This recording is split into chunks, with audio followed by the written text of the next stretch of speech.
ლომი და თაგვი. დაუჯერებელი მეგობრობის ამბავი.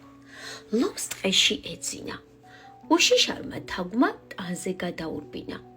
ლომს გამოეღვიძა და თაგვი დაიჭირა. გამიშვი, დაუდესმე მეც დაგეხმარები, სთხოვა თაგვმა.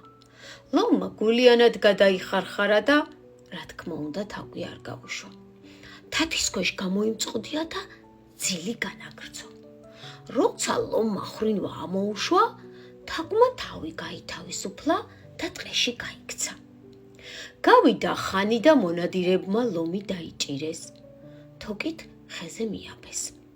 ლომი აღრიალდა და შველას ითხოვდა. მიშველეთ, მიშველეთ, ნუ თუ არავის არ გესმის ჩემი ხმაო.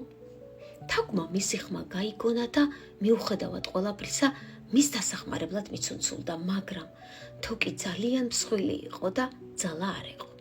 ტყეში გაიქცა და ყველა ცხოველი იხმო. სულ მალე დასახმარებლად მოვიდნენ მელიები, კურდღლები, ციყვები, თქვენ წარმოიდგინეთ, კუც კი. ყველამ ერთად უცებ გახსნა თოკი და გაათავისუფლეს ლომი. იდგა დარცხვენილი ლომი და საით გაეხედა არ იცოდა. ბოლოს ცხოველებს მიმართა. მართალია მე ცხოველთა მეფე ვარ, ძლიერი და გაბედული, მაგრამ ახლა დავინახე ნამდვილი მეგობრების ძალა. გმადლობთ მეგობრებო. ტყეში ამ დაუჯერებელი მეგობრობის ამბავს ახლაც სიამოვნებით მოგიყვებიან ციყვები. ლომი და თაგვი კი ამ დღის შემდეგ გულითადი მეგობრები არიან.